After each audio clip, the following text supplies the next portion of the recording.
est parti, je suis très excité, l'ambiance est magnifique, il y a un feu de camp au milieu du bateau, c'est génial. On est en fait un cortège de 2 bateaux d'après ce que j'ai compris, nous on est sur le bateau principal et il va y avoir un petit bateau à côté de nous entre lequel on va tirer 1 ou 2 filets et on va pouvoir, j'espère, attraper des lucioles calamars lucioles.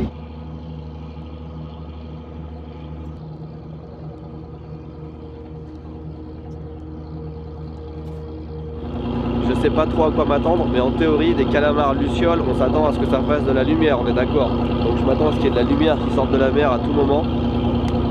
Pour l'instant on voit rien.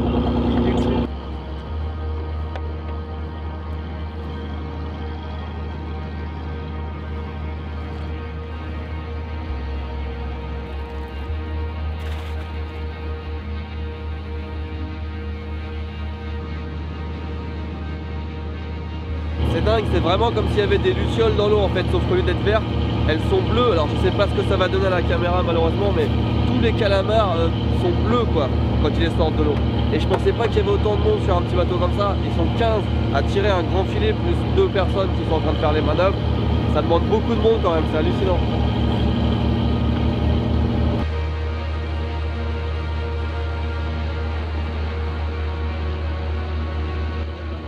Il y a un bateau là-bas, c'est un bateau pour les touristes en fait, c'est le tour qu'on peut faire. Alors c'est pas typique comme ici, mais il vient vraiment juste à côté, hein. On voit très bien depuis là-bas, c'est vraiment pas mal je pense aussi.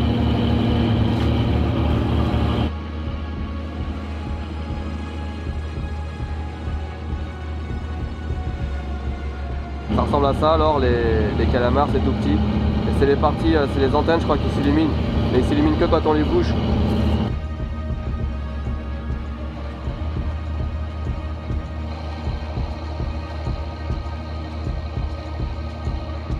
Avant le départ, ils m'ont demandé si je comptais les aider et j'ai dit oui, je pensais que j'allais essayer, mais en fait en les regardant c'est quand même plus technique. A priori ils tirent juste un filet, mais on voit que le filet souvent il est coincé, etc. Et j'ai vraiment l'impression que si je les aide, je vais plus les faire chier qu'autre chose. Donc.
On est en train de décharger, il y a eu la pêche de notre bateau et d'au moins 2 autres bateaux.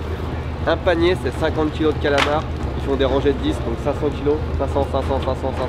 Il y a quelques tonnes de calamars qui ont été pêchés aujourd'hui.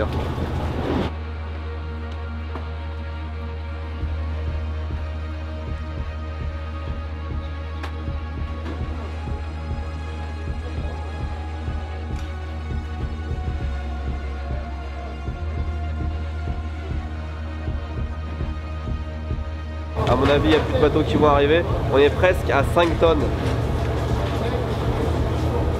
Apparemment aujourd'hui c'était une bonne pêche, mais le record, enfin les très bonnes journées, ils peuvent avoir jusqu'à 4 fois plus que ça.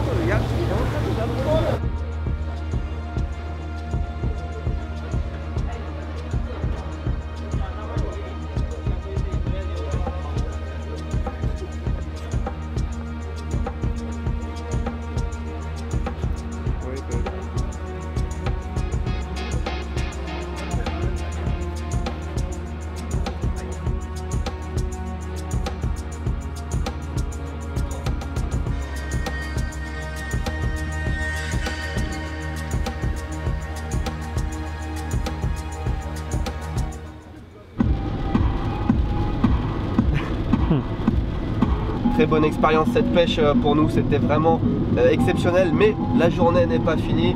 On vous emmène voir à présent un artiste japonais, je ne vous dis pas ce qu'il fait encore, c'est à découvrir dans quelques secondes. On est juste passé à l'hôtel pour prendre une douche, se changer parce qu'on sentait un peu, pas le poisson mais la fumée en fait du feu, pas mal.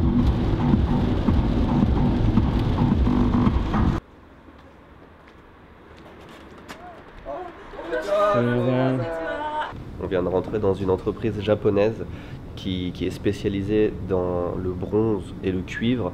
Ils font des trucs assez spéciaux, ils arrivent à mettre de la couleur, plusieurs couleurs différentes sur des couches de cuivre très très fines, de moins d'1 millimètre.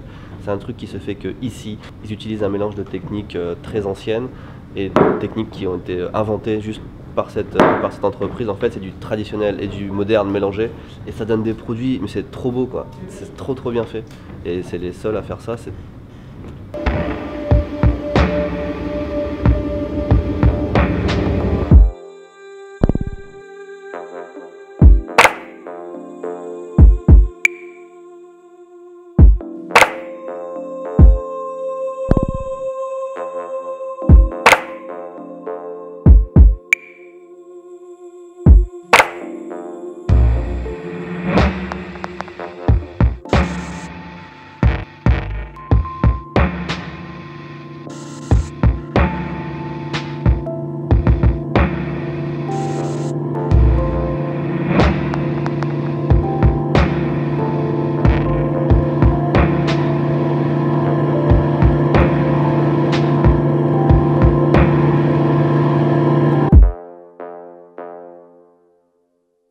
私は折井浩二と言います。今年で48歳になります。この色を出すためにはですね、非常に苦労をいたしまして、一つの中に緑があったり紫があったり赤っぽいのがあったりして、どうしてできたかわからなかったんですね。いろんな実験を繰り返しているうちに、ある条件の時にこの色が一つのキャンパスの中にできたわけです。いろんなことをやってたまたま偶然この色ができたんですけども、でそれを何度も繰り返していくことによってようやく半年ぐらいして毎回同じように出せるようになりました。これができることによっていろんなものができる。On est en train de voir l'étape du nukayaki.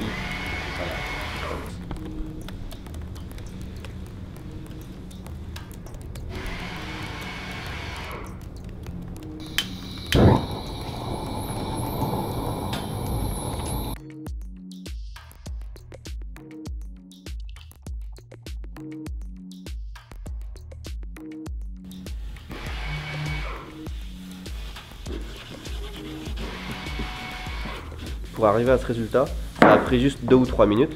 Il a mis un petit peu de purée de pâte dessus, qu'il a chauffé très fort et ensuite il a nettoyé à l'eau froide et c'était fait. Mais ce qui prend pas 2-3 minutes, c'est de trouver la recette exacte qui donne ces motifs et ces couleurs, parce qu'il y a plusieurs couleurs, on voit du violet, du marron, et trouver la recette, et ben ça prend des années en fait, trouver la bonne recette. C'est comme une recette de cuisine en fait, c'est que des choses comestibles qu'il y a dedans, c'est un genre de salade en fait, un genre de taboulé.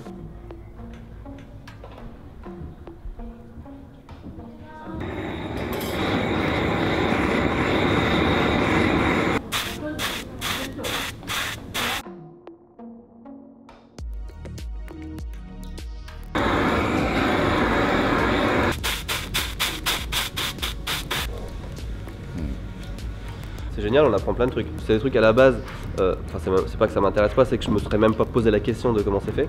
Et bien à voir, à découvrir, c'est vachement intéressant.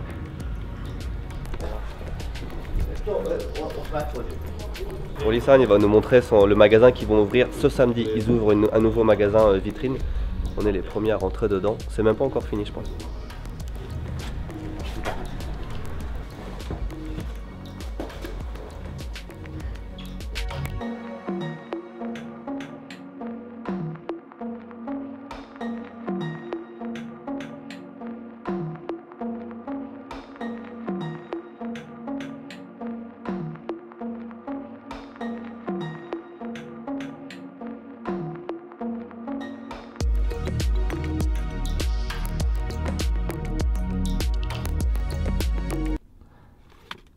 Du coup j'ai craqué, j'ai acheté ma pendule.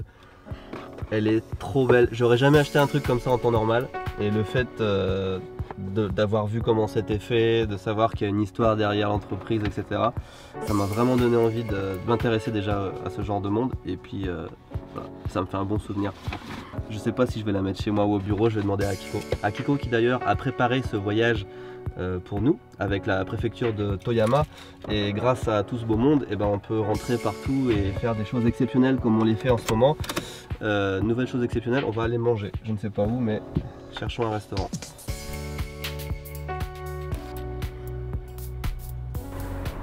La particularité de ce Bouddha, c'est qu'il a des moustaches.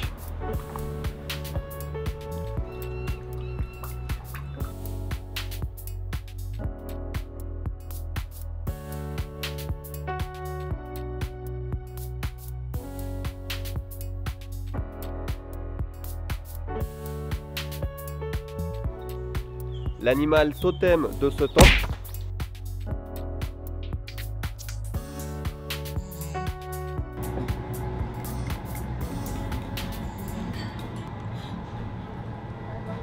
je me suis pris des petits trucs à tester un peu de tout. Ça et ça, c'est du calamar pour rester dans le thème de la journée. Ça, c'est un gâteau de calamar et d'algues. C'est bon. Et ça, c'est du tempura de calamar. Alors ça va être trop bon. Moi, ça le tue, ça. Bon, voilà le deal pour la fin de la journée. Il est 1h30, c'est super tôt, mais c'est tard pour nous parce qu'on n'a pas beaucoup dormi. Et comme on a la flemme d'aller conduire, enfin rouler sur 50 km pour trouver des attractions, enfin des activités intéressantes, on va rouler tout doucement sur les petites routes et puis on s'arrête dès qu'on voit quelque chose d'intéressant. Ceci, c'est le premier...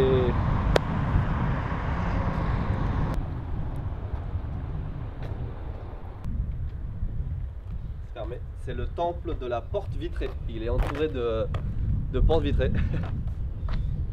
Ce qui est bien au Japon, c'est que tu t'arrêtes n'importe où. Enfin, tu as des trucs à voir partout, vraiment partout. Donc, tu n'as pas besoin de forcer, même si c'est pas génial. Tu sors de la voiture, tu te dégourdis les jambes, hop, un petit tour dans la nature. Non ?